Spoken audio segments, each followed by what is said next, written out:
오늘 말씀은 로마서 14장 17절에서 19절 말씀입니다. 다 찾은 줄 알고 같이 읽겠습니다. 하나님의 나라는 먹는 것과 마시는 것이 아니요 오직 성령 안에 있는 의와 평강과 희락이라. 이로써 그리스도를 섬기는 자는 하나님을 기쁘시게 하며 사람에게도 칭찬을 받느니라. 그러므로 우리가 화평의 일과 서로 덕을 세우는 일을 힘쓰나니. 아멘. 요즘에는 좀 뜸해졌지만 몇 년 전만 해도 한 달에 한 번 이상은 제가 지인의 결혼식에 참석을 했던 것 같습니다. 목회를 준비하는 사람들은 되게 일찍 결혼하는 편입니다. 그러다 보니 20대에도 적잖게 친구들의 결혼식을 다니곤 했습니다. 처음 결혼식에 참석할 때는 참 모든 것이 새롭고 신기했습니다. 그래서 처음부터 끝까지 모든 순서에 집중하고 진심으로 결혼을 축하하는 하객의 역할에 충실했습니다. 그런데 결혼식을 참석하는 사람들 중에 보면 특히 어르신들은 일반적으로 결혼식을 보기보다는 축의금을 내고 받은 식권을 가지고 바로 필요 현장으로 향하는 경우가 많았습니다. 신랑과 신부를 직접 알기보다는 지인의 자녀인지라 그런지 와서 눈도장을 찍고 다음 순서로 넘어가는 것이었죠. 한 번은 제 친구의 결혼식이 서울 모처의 대형 교회에서 있었습니다. 주례를 맡으신 목사님은 그 교회 담임 목사님으로서 교단에서 카리스마가 넘치는 분으로 유명했습니다. 어느 결혼 예배처럼 결혼식이 시작되는가 싶었는데 갑자기 앞에서 무언가 웅성웅성하는 소리가 들리더니 우르르 10수명이 밖으로 나가는 거였습니다. 알고 봤더니 예식이 시작되었는데 하객들 중에서 예식에 참여하지 않고 바로 식당으로 간 것을 알게 된 그 목사님께서 그 교회 교인들을 식당으로 보낸 것이었습니다. 밥 먹으러 간 사람들을 잡아오라 하는 것이었죠.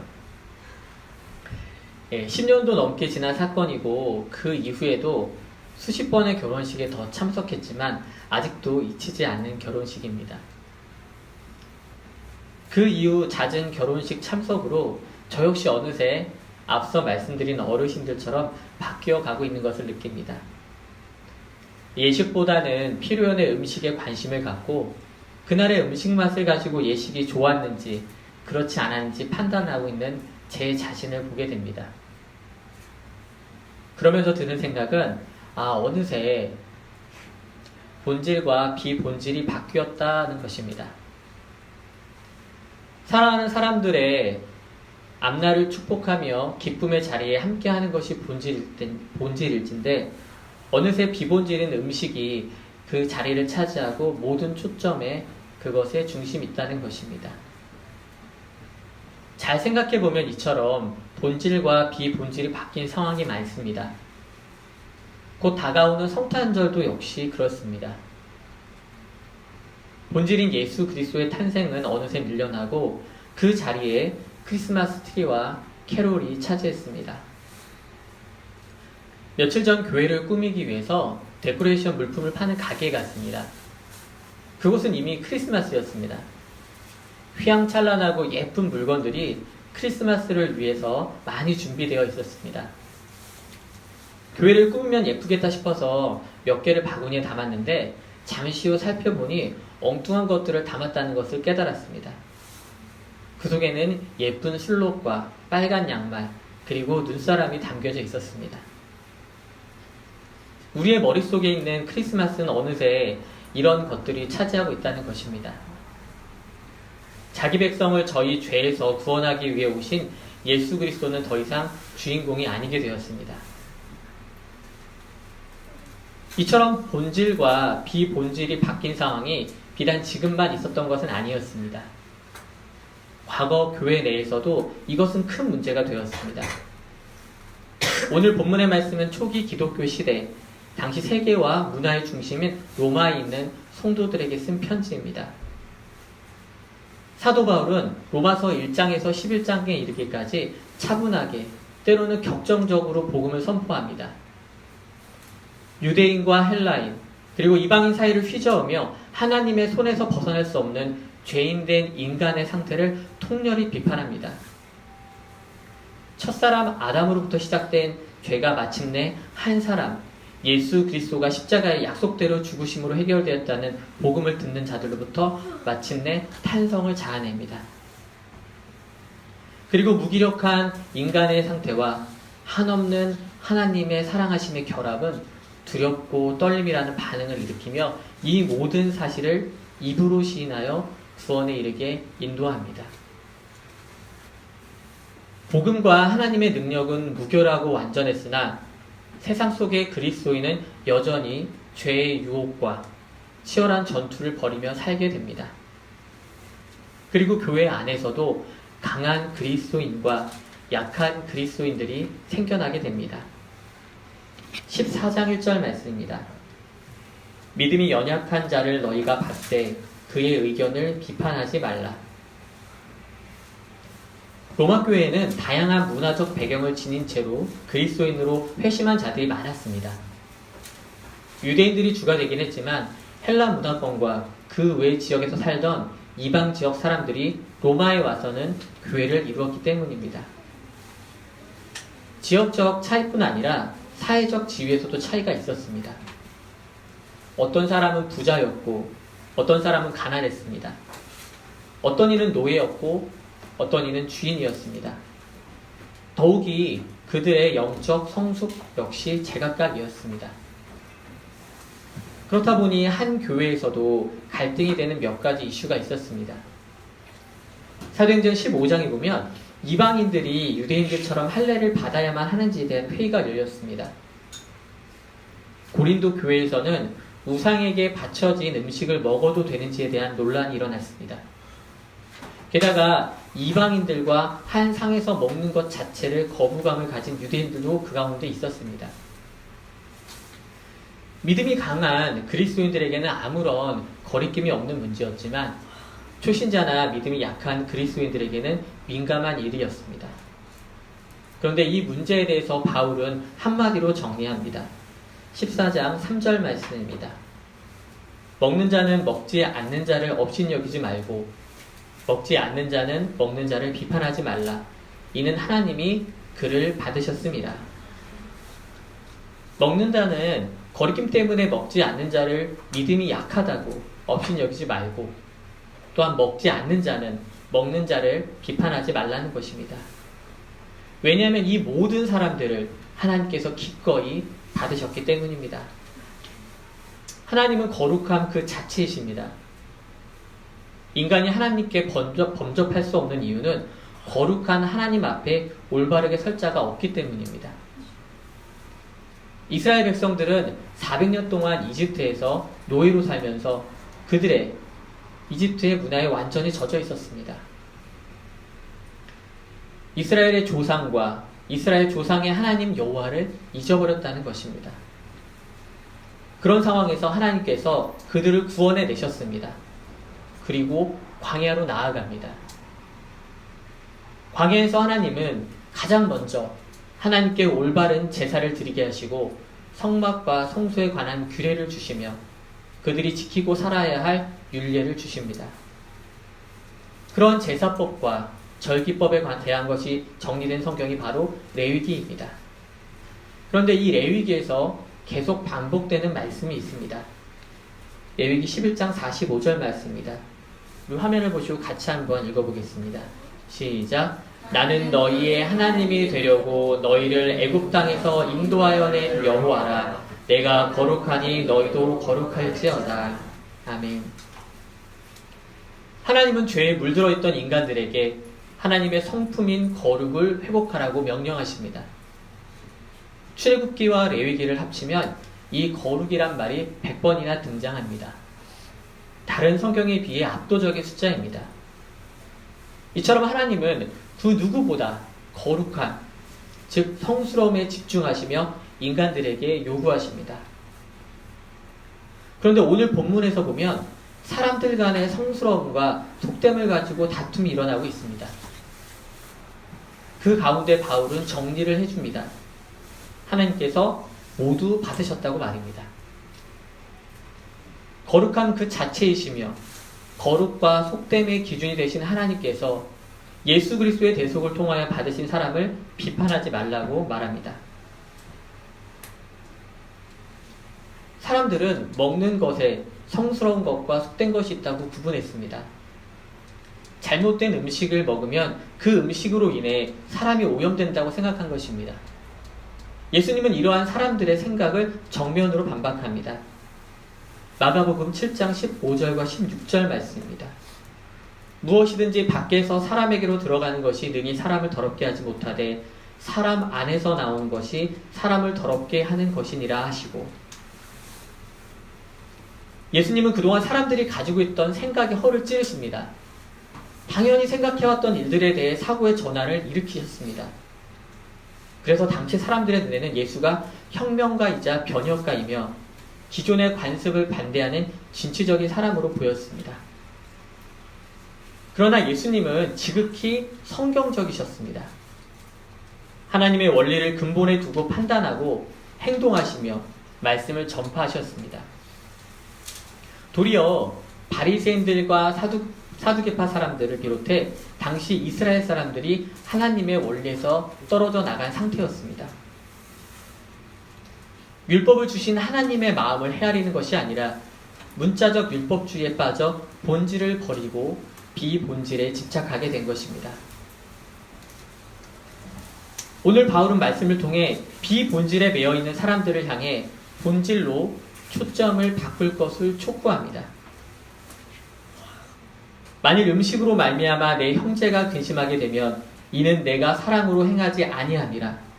그리스도께서 대신하여 죽으신 형제를 내 음식으로 망하게 하지 말라. 비본질인 음식에 집착한 나머지 형제를 근심하게 하는 것은 율법의 정수인 사랑하기를 하지 않는 것이라고 못 박습니다. 마태복음 22장에 보면 예수님께서는 도전적으로 율법에 대해 묻는 바리새인들을 향하여 일찍이 대답하셨습니다. 가장 큰 율법은 하나님을 사랑하는 것이며 이웃을 내 몸과 같이 사랑하는 것이라고 말입니다. 사도 요한은 예수님의 이 말씀을 이렇게 확장시킵니다. 누구든지 하나님을 사랑하노라 하고 그 형제를 미워하면 이는 거짓말하는 자니 보는 바 그 형제를 사랑하지 아니하는 자는 보지 못하는 바 하나님을 사랑할 수 없느니라. 하나님을 사랑한다고 하는 사람이 형제를 미워한다면 그것은 거짓 사랑이라는 것입니다. 단순히 형제를 사랑하는 것에 대한 문제가 아니라 실제로는 하나님을 사랑하지 않는다는 것입니다. 이것은 그리스도인의 근본을 의심케 하는 선언입니다. 그래서 그깟 음식으로 인해 예수님께서 십자가의 피값으로 사신 형제를 망하게 하지 말라고 바울은 경고하는 것입니다. 지금 우리도 혹시 본질이 있어야 할 교회와 삶의 자리에 비본질이 차지하고 있지 않습니까? 하나님이 아닌 그 무언가가 주님이 계셔야 할 자리를 차지하고 있지 않습니까? 비본질이 주인 노릇하게 두고 있는 것은 아닙니까? 우리 교회의 첫 번째 고백인 하나님만이 교회의 주인이라는 것은 이러한 것을 경계하기 위함입니다. 비본질이 틈을 타 어느새 교회와 내 삶의 주인 노릇을 하려는 것을 지켜내자는 것입니다. 우리는 우리를 어지럽게 하는 비본질인 현재 상황에서 본질인 하나님 나라로 초점을 전환해야 합니다. 17절 말씀입니다. 하나님의 나라는 먹는 것과 마시는 것이 아니요 오직 성령 안에 있는 의와 평강과 희락이라. 본질인 하나님의 나라는 먹고 마시는 것에 있지 않습니다. 오직 성령 안에 있는 의와 평강과 희락이 있습니다. 하나님의 성품이신 의를 추구할 때 우리는 하나님과의 관계에서 올바르게 설 수 있습니다. 주님이 주시는 평강을 추구할 때 그리스도 예수 안에서 참된 연합이 일어날 수 있습니다. 영적인 만족인 희락을 추구할 때 우리는 참된 기쁨을 누릴 수 있습니다. 사도 바울은 교회의 온 지체들을 향해 촉구합니다. 14장 19절 말씀입니다. 그러므로 우리가 화평의 일과 서로 덕을 세우는 일을 힘쓰나니. 우리가 보고 있는 개역개정 번역에서는 힘쓰나니라는 말로 이 문장을 이어가면서 그 다음 문장을 이으려고 합니다. 그러다 보니 그 뜻이 명확하게 드러나지 않습니다. 다른 번역에서는 이 부분을 권유형으로 번역합니다. 즉 힘쓰자 또는 추구하자라고 번역합니다. 즉 우리가 화평의 일과 서로 덕을 세우는 일에 힘쓰자, 그것을 추구하자라고 촉구하는 것입니다. 이 말씀의 근원이 되는 시편 말씀을 보면 그 뜻은 더욱 명확해집니다. 시편 34편 14절 말씀입니다. 악을 버리고 선을 행하며 화평을 찾아 따를지어다. 먼저 악을 버리라고 합니다. 그것은 죄에서 떠나는 것입니다. 그리고 선을 행하라고 합니다. 하나님의 속성을 회복하는 것입니다. 그러면 우리가 쫓을 것은 화평이며 그것을 추구하는 삶을 살아야 하는 것은 명확해집니다. 히브리서 기자는 이 권유에 대해서 더 극적으로 이야기합니다. 히브리서 12장 14절 말씀입니다. 모든 사람과 더불어 화평함과 거룩함을 따르라. 이것이 없이는 아무도 주를 보지 못하리라. 한 신앙 공동체 내에 있는 눈앞에 있는 형제를 음식으로 걸려 넘어지게 하는 사람들에게 국한하지 않습니다. 모든 사람과 더불어 화평함과 거룩함을 따르라고 말합니다. 그리스도인이라면 교회 안에서만 믿음을 따라 살아서는 안 됩니다. 그리스도인들은 분명히 세상에 보내졌으며 세상에서 그리스도인으로서 살아내야 합니다. 우리가 우리의 신앙을 교회에서 잘 드러내는 것에 만족한다면 반쪽짜리 그리스도인일 뿐입니다. 예수님은 우리를 교회로 불러들여 이곳에서 멈출 것을 바라지 않습니다. 배우고 익히고 믿는 바를 세상으로 나아가 살아내길 원하십니다. 예루살렘에 모여있던 제자들을 세상 끝까지 흩어버리신 주님을 기억하시기 바랍니다. 세상 끝까지 증인의 삶을 살기 원하시는 주님의 음성에 귀 기울이시기 바랍니다. 이 일은 내 옆에 있는 형제들과의 화평을 이루는 일, 즉 함께 덕을 세워가는 일부터 시작합니다. 비본질의 것에 벗어나 본질의 것을 추구하는 것에서부터 시작합니다. 저와 여러분 가운데 이러한 변화가 먼저 일어나길 주님의 이름으로 축원합니다. 모든 사람과 더불어 화평과 거룩을 추구하여 주님을 보는 저와 여러분이 되길 주님의 이름으로 축원합니다. 이렇게 말씀을 전하는 저에게도 사실 부끄러운 추억이 있습니다. 신학교에 가면 이런 농담이 있습니다. 신학생들이 입학하면 1학년이죠. 1학년 때는 목사이고 2학년 때는 전도사이고 3학년 때는 집사가 되며 4학년 때는 평신도 혹은 불신자가 된다고 합니다. 신학교에서 신앙이 성숙하기보다는 도리어 그 안에서 방황하거나 혹은 믿음에 대해서 비판적이 되는 경우가 있기 때문에 이런 말이 나오는 것입니다. 제가 1학년이었을 때, 즉 목사였을 때, 물론 그때는 지금처럼 안수받은 목사는 아니었습니다. 그 신학생의 또 소명의식이 불타올라서 거룩함으로 중무장한 무슨 군인 같았습니다. 비록 제가 밖으로 그런 걸 잘 드러내는 편이 아니라 주변 사람들은 잘 몰랐겠지만 목사 중에서도 상목사, 마치 바리새인이라도 된 듯 했습니다. 한 번은 섬기던 교회의 금요 기도회를 참석했을 때였습니다. 예배가 끝나고 자유롭게 기도하는 시간이었습니다.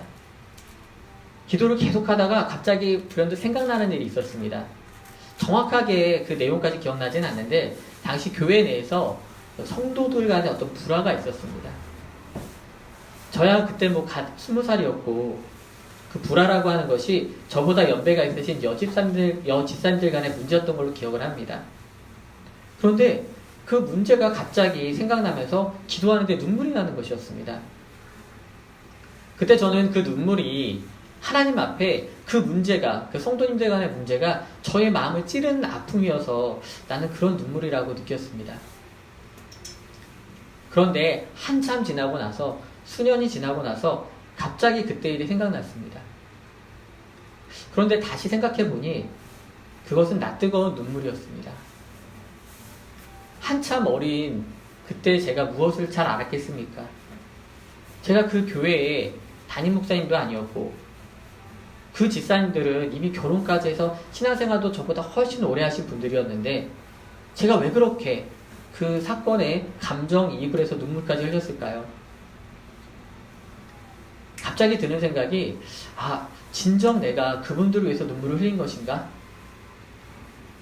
내가 내 거룩함에 차 있어서 그분들을 교회에서 싸우거나 하는 그런 안타까운 모습에 그냥 그 상황 자체를 두고 눈물을 흘린 것은 아닐까라고 생각이 들었습니다.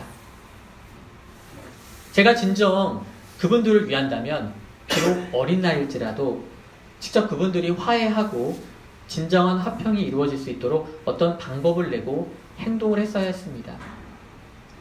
그러나 저는 한 발자국 떨어져서 가식적인 눈물을 흘리며 그런 기도를 한 나 자신을 흐뭇해하고 있었던 것이었습니다. 여러분, 제가 이런 부끄러운 고백을 여러분 앞에 하는 이유는 저와 같은 실수를 범하지 않았으면 해서입니다. 혹자는 그게 무슨 실수냐고 할 수도 있습니다. 그게 무슨 부끄러운 일이냐고 할 수도 있습니다. 하지만 저에게는 지금까지도 생생하게 기억에 남는 부끄러운 일입니다. 기도가 중요하지 않다는 말이 아닙니다. 기도를 통해 하나님께 지혜를 구하고 방법을 간구해야 합니다. 내 능력으로 할 수 없는 일이라면 즉시 하나님께 응당 구해야 하는 것입니다. 그런데 이 모든 일이 나 자신으로부터 시작해서는 안 됩니다. 내 만족을 위해서 일해서는 안 된다는 것입니다. 주님의 몸된 교회의 일원으로 교회를 세우기 위해서 해야 하는 것입니다. 우리 교회의 표어가 선을 이루고 덕을 세우라입니다. 이 말씀은 오늘 우리가 보고 있는 본문 14장이 끝나고 나서 15장 초반에 나오는 말씀입니다. 믿음이 강한 우리는 마땅히 믿음이 약한 자의 약점을 담당하고 자기를 기쁘게 하지 말아야 한다고 1절에서 시작합니다. 그리고 바로 나오는 말씀이 이 표어 말씀입니다. 15장 2절 말씀입니다. 우리 각 사람이 이웃을 기쁘게 하되 선을 이루고 덕을 세우도록 할지니라. 그리스도께서 먼저 행하셨기 때문에 우리는 이 명령을 따라야 합니다. 예수님은 이 세상에 오셔서 자신을 기쁘게 하지 않으셨습니다. 도리어 주변의 약한 자들을 향하셨습니다. 그분의 모든 초점은 목자를 잃은 양 같은 방황하는 사람들이었습니다. 바로 옆 사람, 즉 이웃을 향해 이제 우리가 선을 이루고 덕을 세워야 합니다. 우리가 예수님의 제자라면 마땅히 해야 할 일입니다. 음식과 굴레를 씌우는 규례 같은 비본질의 것에서 화평의 일과 덕을 세우는 본질적인 것을 추구하시기 바랍니다. 그리스도가 대신하여 죽으신 형제를 넘어지게 하는 비본질적인 것에서 하나님께서 받으신 그 귀한 영혼을 세우는 본질적인 것을 추구하시기 바랍니다. 그리하여 여기 계신 모든 저와 여러분, 하나님이 사랑하시는 이웃을 향해 선을 이루고 덕을 세우는 복된 자들이 되길 주님의 이름으로 축원합니다.